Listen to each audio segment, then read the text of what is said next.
Hello everyone, welcome to the channel current affairs by Ravi. और आज के सेशन में हम डिस्कस करेंगे 10,000 जीके क्वेश्चन सीरीज का पार्ट नंबर 37, जिसमें हम टॉप 50 एमसीक्यूज को डिस्कस करेंगे विद एक्सप्लेनेशन।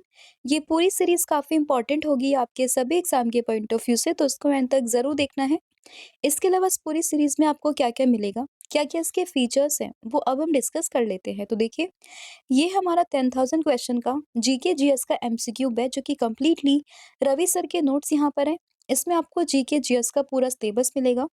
कैसे आप जीके जीएस को करंट अफेयर से रिलेट कर सकते हो, वो भी हम यहाँ पर समझेंगे। जितने भी आपके पीवाईक्यूज है, उनका भी डिस्कशन होगा। साथ ही में आपके एग्जाम में 95% से ज्यादा क्वेश्चंस आपको इन्हीं नोट्स और इन्हीं वीडियो से देखने के लिए मिल जाएंगे। अब इम्पोर्टेंट फीचर्स यहाँ पर ये है, अगर आपको इन सभी वीडियोस को फ्री में अवेल करना है, तो उसके लिए आपको हमारा जो चैनल है, that is current affairs by Ravi, पर विजिट करना है। लेकिन अगर आपको वीडियोस के साथ साथ इनके नोट्स, पीडीएफ, साथ ही में अनलिमिटेड टेस्ट को अटेम्प्ट करना है बिना किसी एडवर्टाइजमेंट के, आप पूरी वीडियो को वन गो में फिनिश करना चाहते हो एंड रिकॉर्डेड वीडियोस को देखना चाहते हो, तो उसके लिए आपको हमारा एप्लीकेशन, जिसका नाम है रवि स्टडी ऐप, इसको इंस्टॉल करना है। जैसे ही आप इस एप्लीकेशन को इंस्टॉल करोगे, तो आपको यहाँ पर जीके जीएस के पेड वीडियोस में आपको ये पूरा बैच मिल जाएगा, जहाँ पर एप्लीकेशन पर क्लासेस होंगी विद डिटेल एक्सप्लेनेशन। सभी सब्जेक्ट्स कवर होंगे, सभी पीवाईक्यूज का डिस्कशन होगा एंड जितने भी आपके मोस्ट रिपीटेड क्वेश्चंस है, उनका भी डिस्कशन होगा। और जो कंटेंट होगा, वो बाइलिंगुअल फॉर्मेट में होगा, यानी कि हिंदी और इंग्लिश दोनों लैंग्वेजेस में। और जो क्वेश्चंस का लेवल होगा, वो बेसिक से लेके हाई लेवल के सभी क्वेश्चंस का डिस्कशन हम लोग करने वाले हैं। तो अब शुरू करते हैं लेक्चर को एंड डिस्कस करते हैं आज का हमारा फर्स्ट क्वेश्चन। तो फर्स्ट क्वेश्चन यहाँ पे होगा कि जैन धर्म में जीवन के लिए आवश्यक 5 संयमों में से निम्नलिखित में से कौन सा संयम संचय का प्रतीक है। यानी कि संचय का मतलब इन द सेंस यहाँ पर है नॉन एक्विजिशन। तो out of 5 constraint of the जैनास, जो वो फॉलो करते हैं, तो उनमें से कौन सा यहाँ पे जिसका मतलब आता है नॉन एक्विजिशन या फिर संचय। तो इसमें आप लोगों को ध्यान रखना है अपरिग्रह के बारे में, यानी कि ऑप्शन नंबर जो ए है, वो आपको ध्यान रखना है। तो जैन धर्म की बात करें, बेसिकली 5 यहाँ पे संयम, यानी कि पंच, जिसको हम पंच महाव्रत के नाम से जानते हैं, वो इसमें मेंशन किए हुए हैं। जिसमें अगर अगर हम बात करें, एक आता है अहिंसा, जिसका मतलब है नॉन वायलेंस। फिर आता है सत्य, यानी कि ट्रुथफुलनेस। फिर आता है यहाँ पे ब्रह्मचर्य, ठीक है, जिसमें अगर हम बात करते हैं कि इसमें आत्म संयम या फिर इंद्रियों पर नियंत्रण रखना, और इन सब के बारे में मेंशन किया हुआ है। फिर फोर्थ आता है यहाँ पे अपरिग्रह, यानी कि धन संपत्ति, भोग विलास और अन्य सभी सांसारिक वस्तुओं के प्रति यहाँ पर अनासक्ति रखना, ठीक है, यानी कि उनका अधिक संग्रह न करना।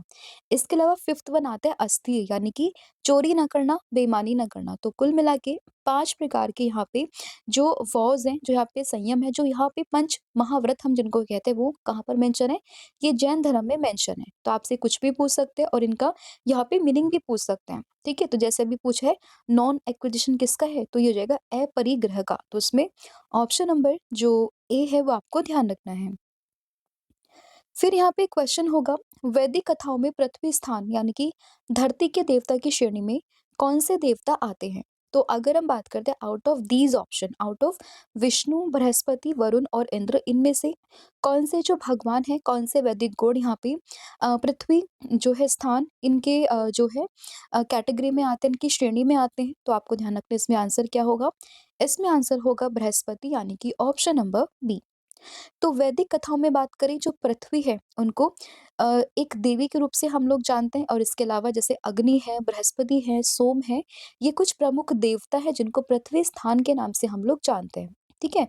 तो इसमें से अगर हम बात करें आउट ऑफ दीज ऑप्शन, तो आंसर क्या होगा, आंसर हो जाएगा बृहस्पति, यानी कि ऑप्शन नंबर बी।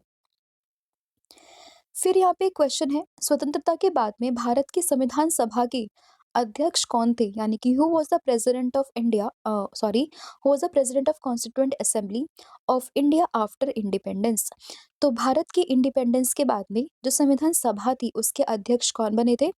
तो ये बने थे डॉक्टर राजेंद्र प्रसाद, यानी कि ऑप्शन नंबर जो डी है, वो आपको ध्यान रखना है। और ये इन्होंने, अगर हम बात करें इनकी, तो 11 दिसंबर 1946 में ये संविधान सभा के अध्यक्ष भी चुने गए थे, वो भी आप लोगों को ध्यान रखना है। और ये इसके स्थायी अध्यक्ष थे, राइट। और इसके अलावा अगर हम बात करते हैं कि अस्थायी अध्यक्ष कौन थे? तो उसमें नाम आता है किसका?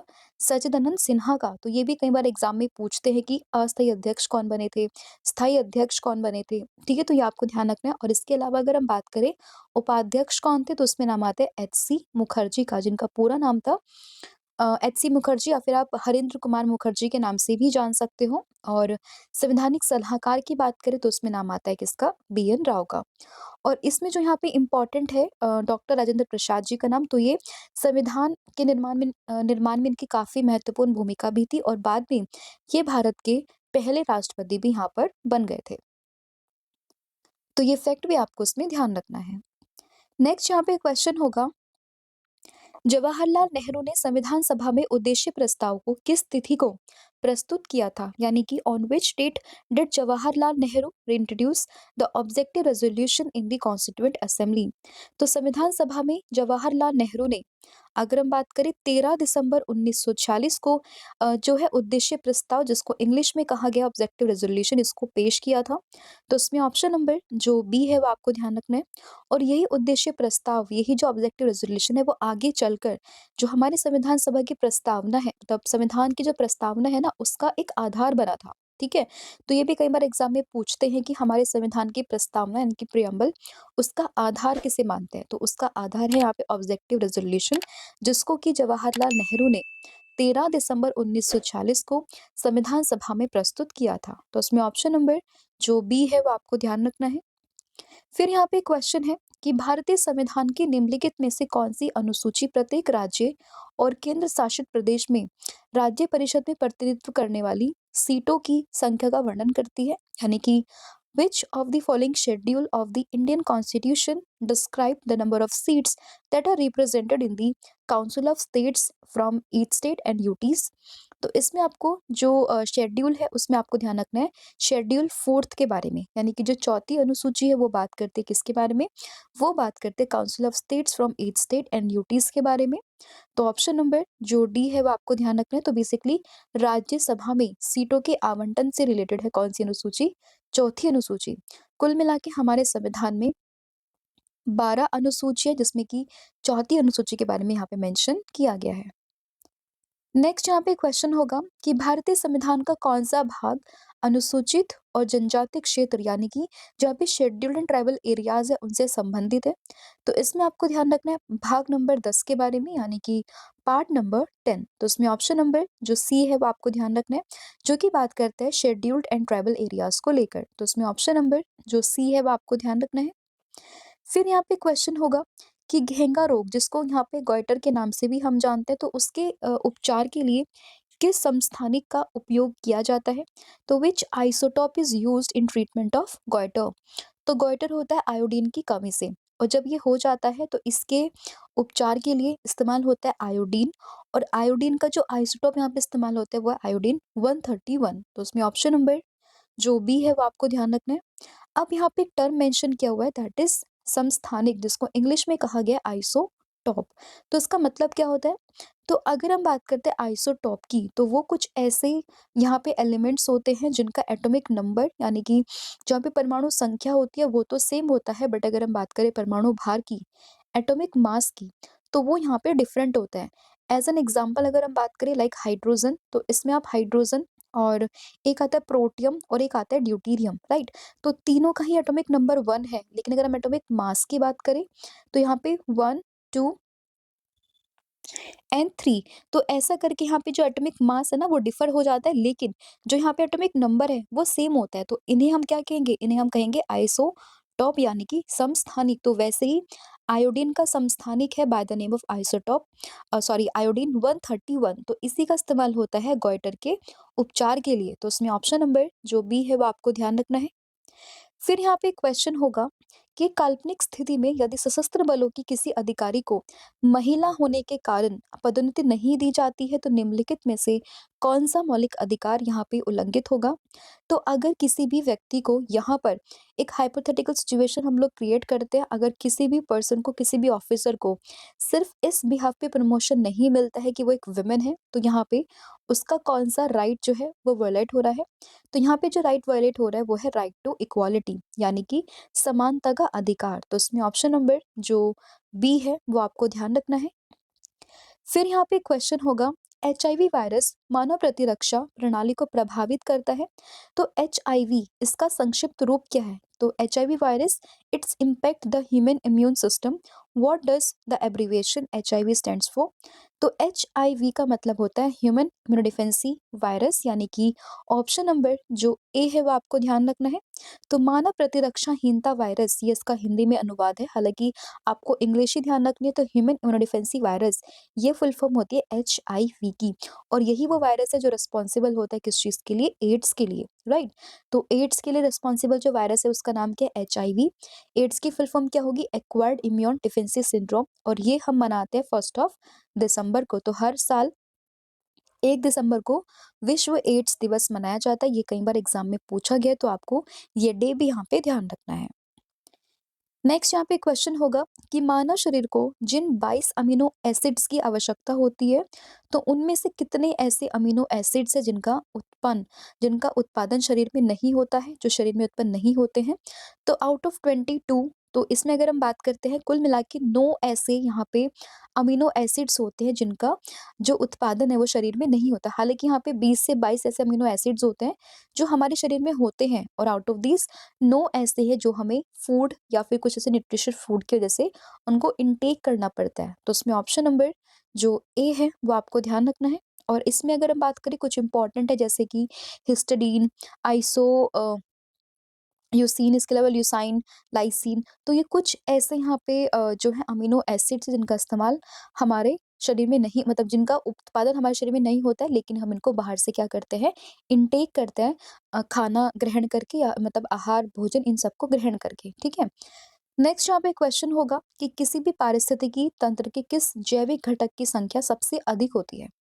तो अगर हम किसी भी बायोटिक कंपोनेंट, मतलब किसी भी इकोसिस्टम की बात करें, तो उसमें कौन सा ऐसा बायोटिक कंपोनेंट है जो सबसे ज्यादा नंबर में आपको देखने के लिए मिलेगा?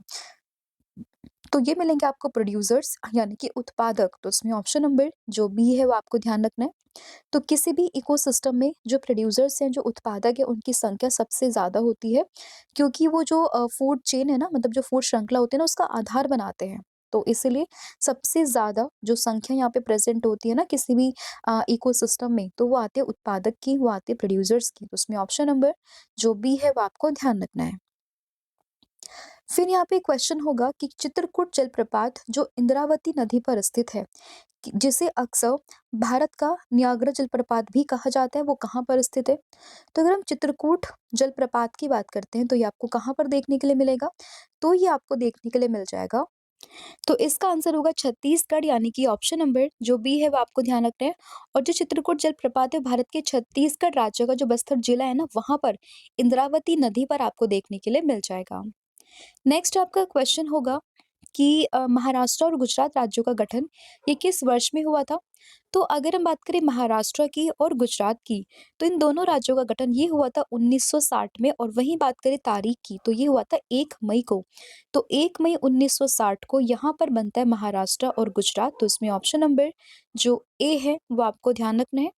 और 1 मई 1960 को इसका जब विभाजन हुआ था, तो भाषाई आधार पर बॉम्बे राज्य को मराठी भाषी महाराष्ट्र और गुजराती भाषी गुजरात में इसको विभाजित कर दिया गया था। तो पहले बॉम्बे कहते थे, लेकिन बाद में गुजरात और महाराष्ट्र दो अलग-अलग स्टेट्स में डिवाइड हो चुका था। तो ये आपको ध्यान रखना है। नेक्स्ट यहाँ पे क्वेश्चन होगा, 1944 में भारतीय पुरातत्व सर्वेक्षण के महानिदेशक के रूप में किसने पदभार संभाला, और हड़प्पा की खुदाई का कार्य किसने शुरू किया था? तो हड़प्पा की जब भी बात आती है, तो हमको ध्यान में आता है आईवीसी के बारे में, यानी कि इंडस वैली सिविलाइजेशन के बारे में। तो इसमें सबसे पहले जो स्थल यहाँ पे खोजा गया था उसका नाम क्या था? उसका नाम था हड़प्पा, और इसीलिए उस पूरी संस्कृति का नाम भी क्या पड़ा था? हड़प्पा सभ्यता ही पड़ा था। तो 1944 में भारतीय पुरातत्व सर्वेक्षण के महानिदेशक कौन थे, जिसने कि ये पूरा पदभार संभाला और जो हड़प्पा की जो खुदाई है ना, उसका कार्य भी शुरू किया था? तो उसमें नाम आता है REM व्हीलर का, यानी कि ऑप्शन नंबर जो डी है वो आपको ध्यान रखना है। और इनकी अगर हम बात करें, काफ़ी फ़ेमस एक ये यहाँ पे महानिदेशक हुए हैं, और काफ़ी इम्पोर्टेंट रोल भी इन्होंने प्ले किया था हड़प्पा की खुदाई के कार्य को लेकर। हालाँकि खोज तो बहुत पहले हो चुकी थी, बट यहाँ पे उसकी खुदाई, उसमें और क्या-क्या मिला है, क्या-क्या चीज़ें डिस्कवर्ड हुई है, ये बाद में किया गया था बाय द REM व्हीलर के द्वारा। तो ये आपको ध्यान रखना है। नेक्स्ट यहाँ पे क्वेश्चन होगा कि 1989 में किस समिति ने स्थानीय सरकारी निकायों को संवैधानिक मान्यता देने की सिफारिश करी थी? यानी कि 1989 which committee recommended constitutional recognition for the local government bodies. तो यहाँ पे अगर हम बात करें 1989 की, तो जो कमेटी यहाँ पे न्यूज़ में आती है वो आती है पीके थुंगन कमेटी, यानी कि ऑप्शन नंबर जो बी है वो आपको ध्यान रखना है। और बेसिकली ये जो पूरी कमेटी थी ना, ये यहाँ पे जो लोकल गवर्नमेंट बॉडीज थी ना, उनको एक तरीके से कॉन्स्टिट्यूशनल रिकॉग्निशन देने के लिए इसने सिफारिश करी थी यहाँ पे। और इसमें जो इम्पोर्टेंट चीज़ें आती है उसमें आता है जैसे कि स्थानीय सरकार, जिला स्तर पर, तो उन सब के बारे में यहाँ पे बात की गई थी। मतलब गाँव में जिला स्तर पर लोकल गवर्नमेंट को लेकर इन्होंने यहाँ पे बात करी थी। ठीक है? तो इसमें ऑप्शन नंबर जो बी है वो आपको ध्यान रखना है। फिर यहाँ पे क्वेश्चन होगा कि निम्नलिखित में से कौन-सी मध्य भारतीय बोली है जो कि संस्कृत से घनिष्ठ रूप से संबंधित है और बौद्ध धर्म ग्रंथों और साहित्यों की प्रमुख भाषाओं में से एक है। तो जब यहाँ पे मेंशन है बौद्ध धर्म ग्रंथ या फिर जो साहित्य उनसे रिलेटेड, तो इसमें आपको सबसे पहले ध्यान रखना है कौन से लैंग्वेज के बारे में। तो यहाँ पे आपको पाली लैंग्वेज के बारे में ध्यान रखना है, क्योंकि सबसे प्राचीन जो वहाँ पे इस्तेमाल होती थी ना लैंग्वेज बुद्धिस्ट कल्चर में, तो उसका नाम था पाली। तो इसलिए आपको ऑप्शन नंबर जो सी है वो आपको ध्यान रखना है।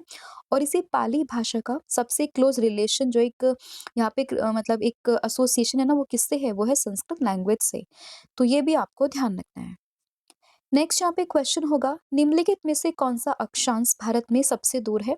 तो विच of the following latitudes is the most distance from India?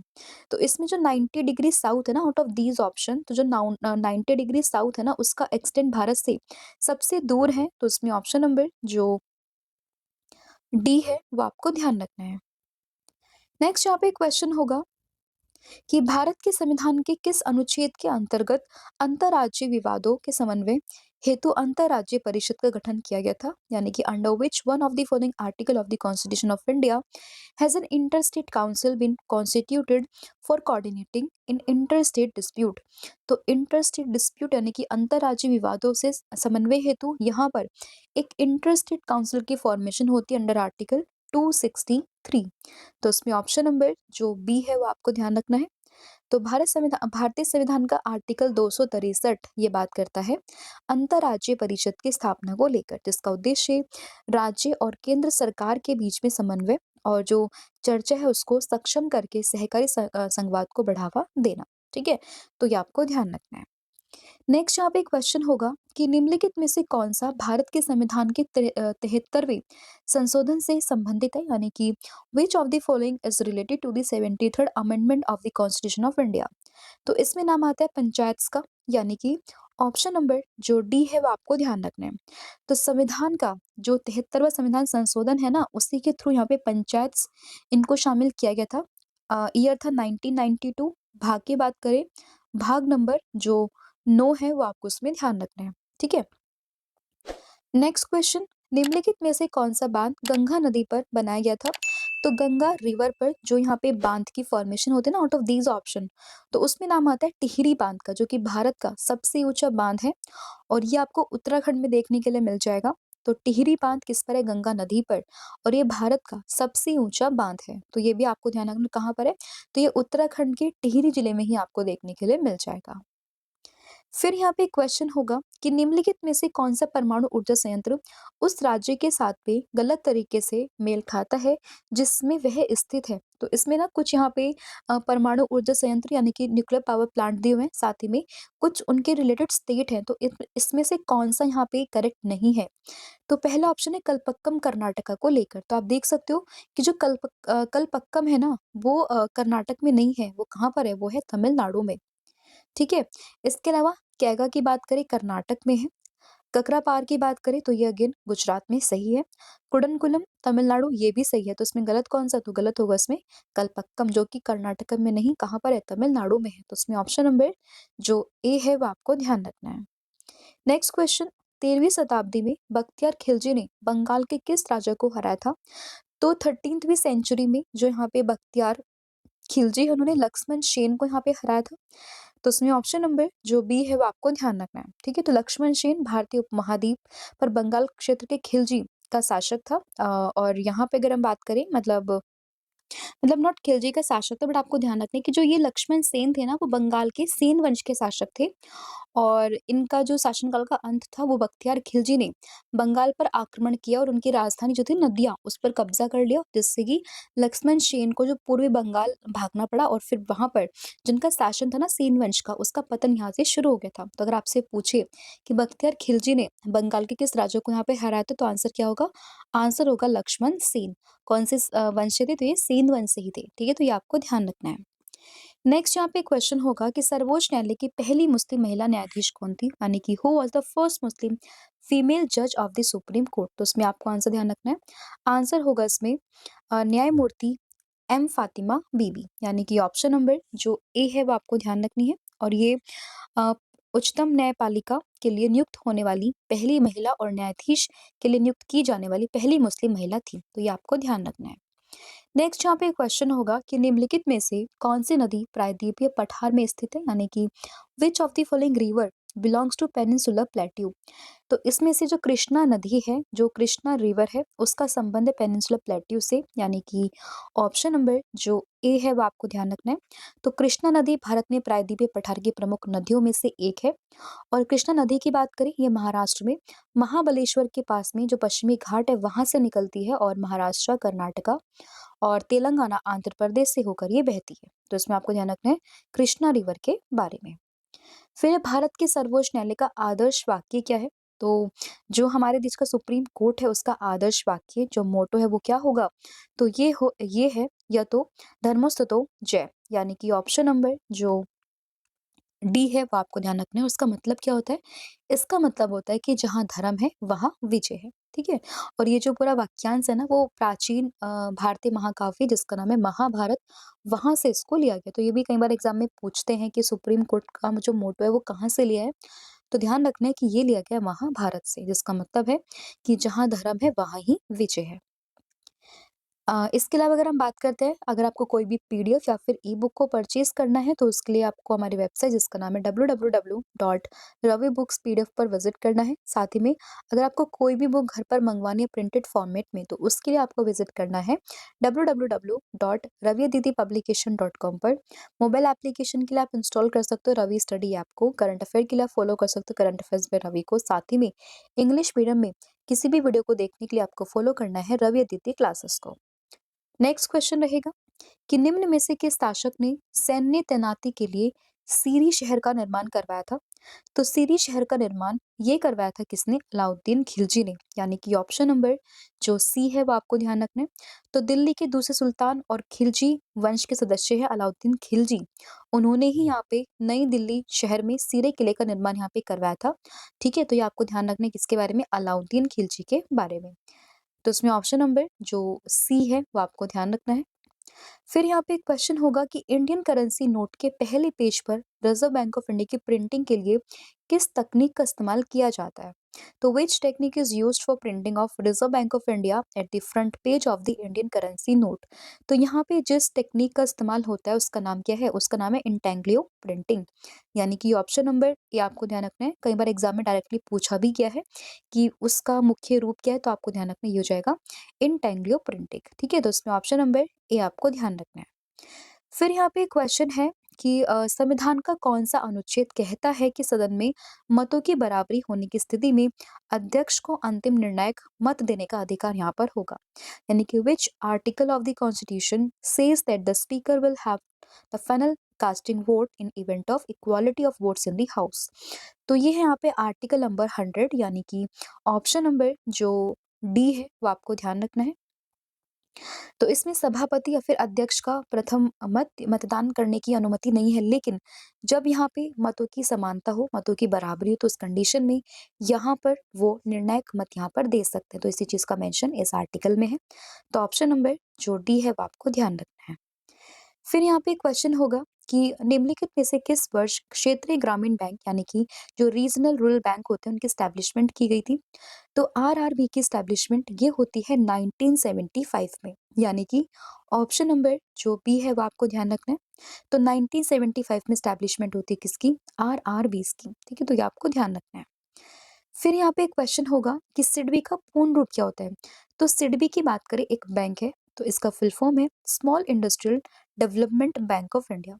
तो small industrial development bank of India, तो इसमें ऑप्शन नंबर इंडस्ट्रीज, हाँ, small industries development bank of India, तो इसमें ऑप्शन नंबर जो सी है वो आपको ध्यान रखना है। हिंदी में अगर हम समझे तो भारतीय लघु उद्योग विकास बैंक, ठीक है, तो ये आपको ध्यान रखना है। और इसकी फॉर्मेशन ये होती है 2 अप्रैल 1990 में। और अगर आपसे पूछे कि इसका मुख्यालय कहाँ पर है, तो आपको ध्यान रखना है लखनऊ उत्तर प्रदेश में आपको इसका मुख्यालय ये देखने के लिए मिल जाएगा। फिर यहाँ पे क्वेश्चन है कि भारतीय रिजर्व बैंक का राष्ट्रीयकरण 1 जनवरी डैश से प्रभावी हुआ था। तो आरबीआई का जो यहाँ पे अगर हम बात करें राष्ट्रीयकरण की, तो ये होता है 1949 में, यानी कि ऑप्शन नंबर जो सी है वो आपको ध्यान रखना है। तो आरबीआई अधिनियम 1998 के आधार पर 1 जनवरी 1949 से भारतीय रिजर्व बैंक का राष्ट्रीयकरण यहाँ पे किया गया था। तो ये आपको ध्यान रखना है। ईयर क्या है? 1949। फिर है एनबीएफसी, इसका पूर्ण रूप क्या होता है? तो एनबीएफसी इसका पूर्ण रूप ये है नॉन बैंकिंग फाइनेंशियल कॉर्पोरेशन, यानी कि इसमें ऑप्शन नंबर जो ए है वो आपको ध्यान रखना है। तो नॉन बैंकिंग फाइनेंशियल कॉर्पोरेशन ये फुल फॉर्म है एनबीएफसी की, तो इसमें ऑप्शन नंबर जो ए है वो आपको ध्यान रखना है। और ये ऐसे वित्तीय संस्थान होते हैं जो कि बैंक की कानूनी परिभाषा को पूरा किए बिना बैंकिंग सेवा यहाँ पे प्रदान करते हैं, ठीक है, तो ये आपको ध्यान रखना है। नेक्स्ट यहाँ पे क्वेश्चन है, निम्नलिखित में से कौन सा भारत में सूक्ष्म वित्त संस्थानों का मूल सिद्धांत नहीं है, यानी कि विच one of the following is not a basic principle of the micro finance institution in India. तो इसमें आप लोगों को ध्यान रखना है किसके बारे में? यहाँ पे आप लोगों को ध्यान रखना है ऋण की बड़ी राशि को लेकर, यानी कि बड़ी मात्रा में ऋण, तो लार्ज अमाउंट ऑफ लोन्स, तो इसमें ऑप्शन नंबर जो सी है वो आपको ध्यान रखना है। तो बेसिकली अगर हम बात करें ना, जो यहाँ पे माइक्रो स्मॉल फाइनेंस इंस्टीट्यूशन होते हैं ना, तो उनका बेसिक से पर्पस होता है कि कुछ भी फिजिकल मतलब यहाँ पे कोलेटरल ना होना, ठीक है? साथ ही में जो छोटा-मोटा लॉन्स है वो यहाँ पे दे सकते हैं, ठीक है? सब्सिडी के आधार पर वो चीज़ें कर सकते हैं। बट अगर हम बात करें ना कि ये लोग लार्ज अमाउंट में लोन्स को सैंक्शन नहीं कर सकते हैं, तो इसमें जो ऑप्शन नंबर है वो सी यहाँ पे करेक्ट हो जाएगा।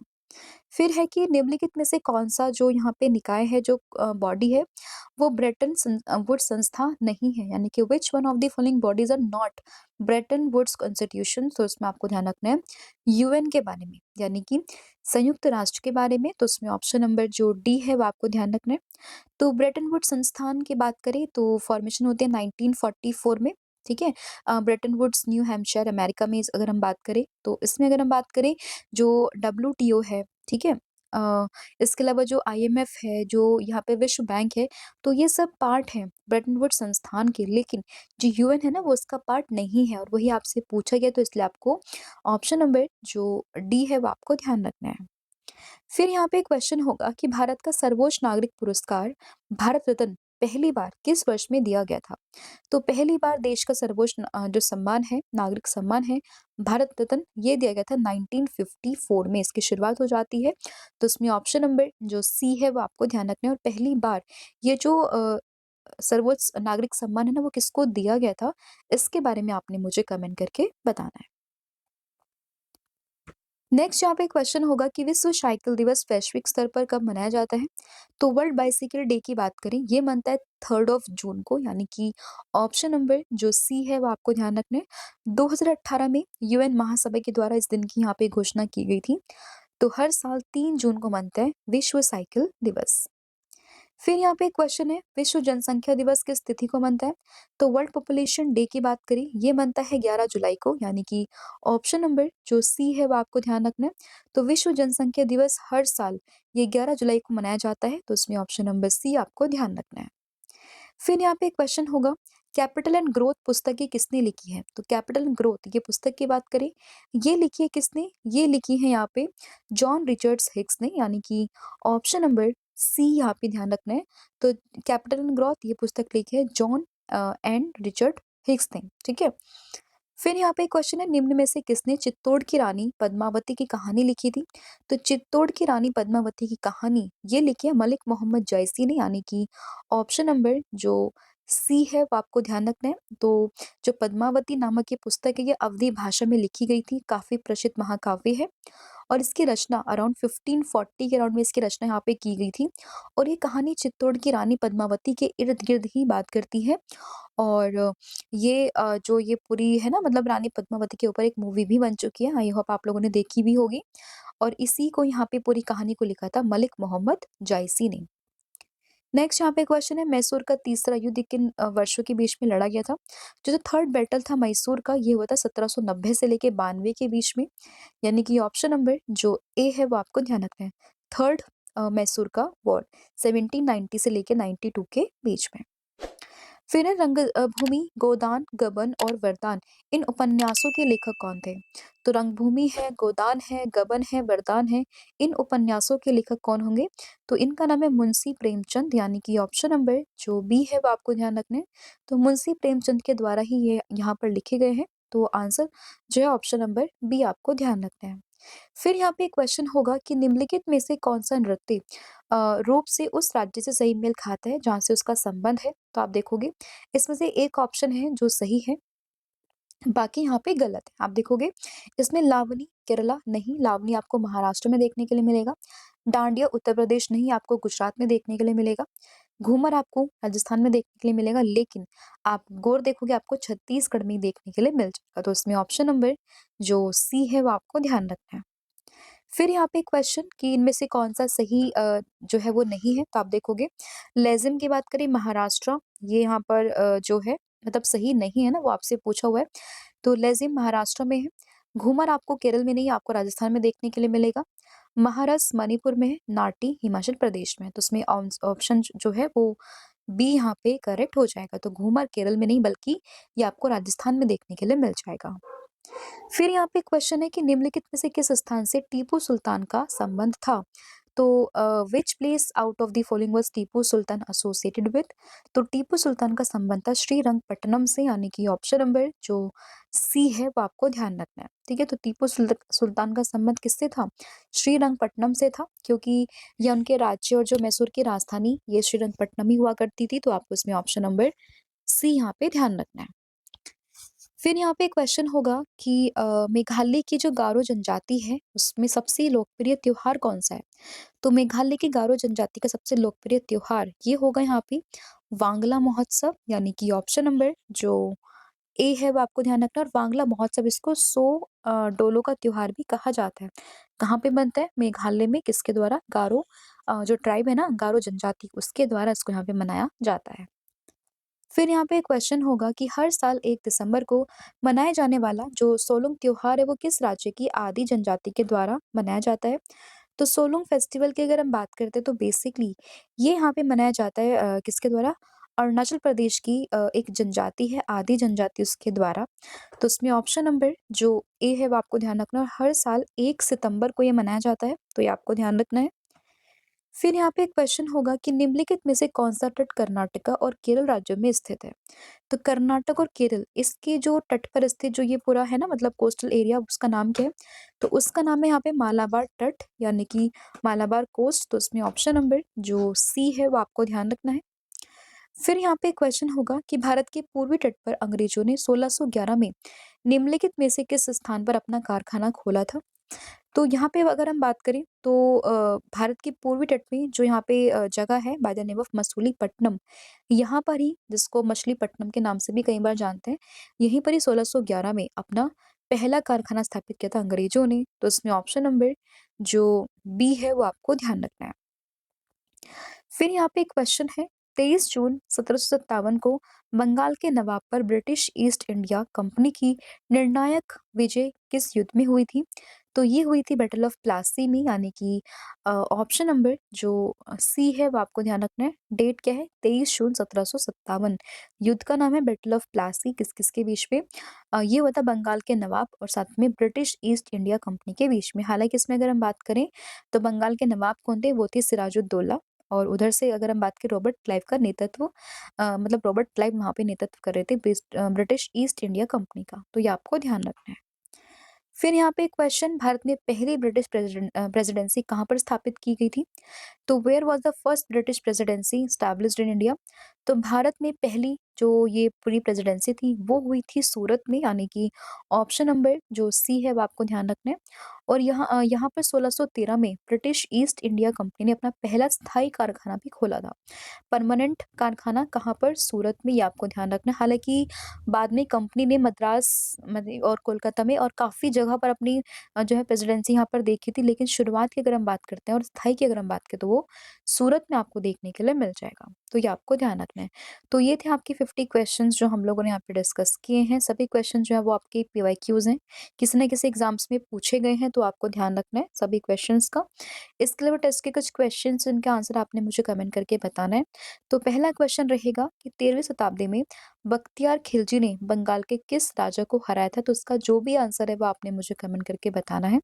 Second one is Indian currency note के पहले पेज पर रिज़र्व बैंक ऑफ इंडिया की प्रिंटिंग के लिए इस्तेमाल की जाने वाली तकनीक कौन-सी है? तो ये आपको बताना है। एंड थर्ड वन इज़ कि निम्नलिखित में से कौन-सा भारत में सूक्ष्म वित्त संस्थानों का मूल सिद्धांत नहीं है? तो इसका जो भी आंसर होगा वो आपने मुझे कमेंट करके बताना है। इसके अलावा अगर हम बात करें इंग्लिश मीडियम में किसी भी चैनल को, मतलब किसी भी वीडियो को देखने के लिए आपको विज़िट करना है रवि अदिति क्लासेस को।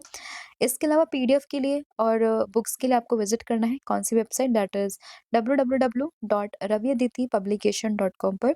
ई-बुक के लिए साथ में पीडीएफ के लिए आपको विज़िट करना है www.ravibooks.pdf.com को। एंड साथ ही में मोबाइल एप्लीकेशन जिसका नाम है रवि स्टडी ऐप, आप इसको भी इंस्टॉल कर सकते हो। यहाँ पे आपको जीके जिस का पूरा बैच मिलेगा, करंट अफेयर की टेस्ट सीरीज़ मिलेगी, जीएस नोट्स मिलेंगे, ई-बुक्स मिलेंगी, पेड वीडियोज़ आपको मिलेंगी सीए की, फ्री टेस्ट। इसके अलावा अगर हम बात करें यहाँ पे 25,000 प्लस क्वेश्चंस का टेस्ट भी आपको मिलेगा, फ्री पीडीएफ एंड टेस्ट भी मिलेंगे, करंट अफेयर के नोट्स आपको मिलेंगे एंड यूट्यूब वीडियोस जो आते हैं उनके भी नोट्स आपको यहाँ पे अवेलेबल हो जाएँगे। साथ ही में अगर हम बात करें इंस्टाग्राम और टेलीग्राम से जुड़ने के लिए, आप फॉलो कर सकते हो करंट अफेयर्स बाय रवि को। So thank you so much, have a good day, wish you all the very best. जय हिंद, जय भारत। Thank you.